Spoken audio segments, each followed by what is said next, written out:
Segunda Reis, capítulo 9. Jeú é consagrado rei de Israel.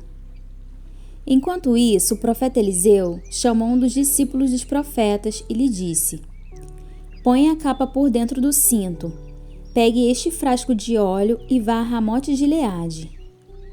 Quando lá chegar, procure Jeú, filho de Josafá e neto de Ninsi. Dirija-se a ele e leve-o para uma sala, longe dos seus companheiros. Depois pegue o frasco, derrame o óleo sobre a cabeça dele e declare: Assim diz o Senhor: Eu o estou ungindo rei sobre Israel. Em seguida, abra a porta e fuja sem demora.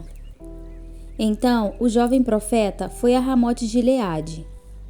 Ao chegar, encontrou os comandantes dos exércitos reunidos e disse: Trago esta mensagem para ti, comandante. Para qual de nós? Perguntou Jeú. Ele respondeu: Para ti, comandante. Jeú levantou-se e entrou na casa. Então, o jovem profeta derramou o óleo na cabeça de Jeú e declarou-lhe: Assim diz o Senhor, o Deus de Israel: Eu o estou ungindo rei de Israel, o povo do Senhor.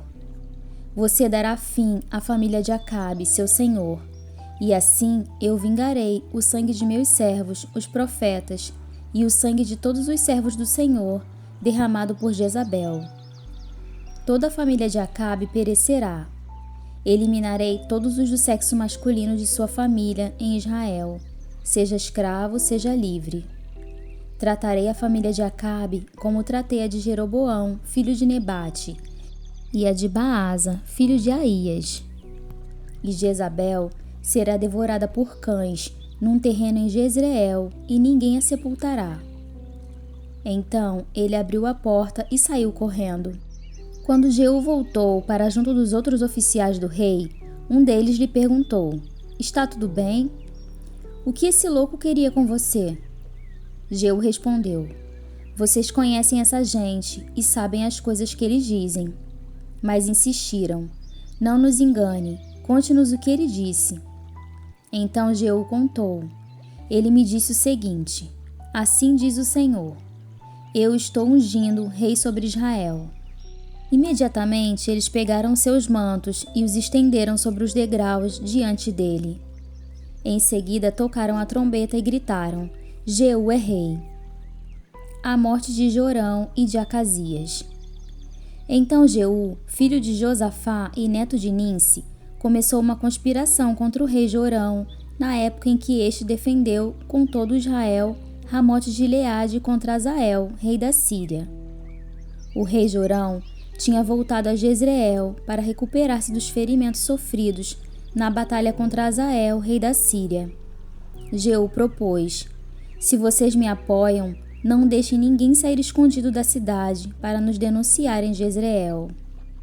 Então ele subiu em seu carro e foi para Jezreel, porque Jorão estava lá se recuperando. E Acazias, rei de Judá, tinha ido visitá-lo. Quando a sentinela que estava na torre de vigia de Jezreel percebeu a tropa de Jeú se aproximando, gritou: Estou vendo uma tropa. Jorão ordenou: Envie um cavaleiro ao encontro deles para perguntar se eles vêm em paz. O cavaleiro foi ao encontro de Jeú e disse: O rei pergunta: Vocês vêm em paz? Jeú respondeu: Não me venha falar em paz, saia da minha frente. A sentinela relatou: O mensageiro chegou a eles, mas não está voltando. Então o rei enviou um segundo cavaleiro. Quando chegou a eles, disse: O rei pergunta: Vocês vêm em paz? Jeú respondeu: Não me venha falar em paz, saia da minha frente. A sentinela relatou: Ele chegou a eles, mas também não está voltando. E acrescentou: O jeito do chefe da tropa guiar o carro é como o de Jeú, neto de Ninsi. Dirige como louco. Jorão ordenou que preparassem seu carro de guerra. Assim que ficou pronto, Jorão, rei de Israel, e Acazias, rei de Judá, saíram, cada um em seu carro, ao encontro de Jeú. Eles o encontraram na propriedade que havia pertencido a Nabote de Jezreel. Quando Jorão viu Jeú, perguntou: Você vem em paz, Jeú? Jeú respondeu: Como pode haver paz enquanto continuam toda a idolatria e as feitiçarias de sua mãe Jezabel? Jorão deu meia volta e fugiu, gritando para Acasias: Traição, Acasias!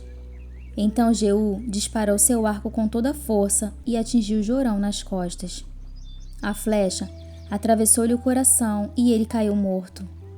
Jeú disse a Abidcar, seu oficial: Pegue o cadáver e jogue-o nesta propriedade, que pertencia a Nabote de Jezreel. Lembre-se da advertência que o Senhor proferiu contra Acabe, pai dele, quando juntos acompanhávamos sua comitiva. Ele disse: Ontem vi o sangue de Nabote e o sangue dos seus filhos, declara o Senhor. E com certeza farei você pagar por isso nesta mesma propriedade, declara o Senhor. Agora então, pegue o cadáver e jogue-o nesta propriedade, conforme a palavra do Senhor. Vendo isso, Acasias, rei de Judá, fugiu na direção de Bet-Agã, mas Jeú perseguiu, gritando: Matem-no também! Eles o atingiram em seu carro de guerra, na subida para Gur, perto de Ibleã, mas ele conseguiu refugiar-se em Megido, onde morreu. Seus oficiais o levaram a Jerusalém e o sepultaram com seus antepassados em seu túmulo, na cidade de Davi. Acasias havia se tornado rei de Judá, no 11º ano de Jorão, filho de Acabe. A morte de Jezabel. Em seguida, Jeú entrou em Jezreel. Ao saber disso, Jezabel pintou os olhos, arrumou o cabelo e ficou olhando de uma janela do palácio. Quando Jeú passou pelo portão, ela gritou: Como vai, Zimri, assassino do seu senhor? Ele ergueu os olhos para a janela e gritou: Quem de vocês está do meu lado? 2 ou 3 oficiais olharam para ele. Então Jeú ordenou: Joguem essa mulher para baixo. Eles a jogaram e o sangue dela espirrou na parede e nos cavalos e Jeú a atropelou. Jeú entrou, comeu, bebeu e ordenou: Peguem aquela maldita e sepultem-na. Afinal, era filha de rei. Mas quando foram sepultá-la, só encontraram o crânio, os pés e as mãos. Então voltaram e contaram isso a Jeú, que disse: Cumpriu-se a palavra do Senhor, anunciada por meio de seu servo Elias, o tesbita. Num terreno em Jezreel, cães devorarão a carne de Jezabel. Os seus restos mortais serão espalhados num terreno em Jezreel, como esterco no campo, de modo que ninguém será capaz de dizer: Esta é Jezabel.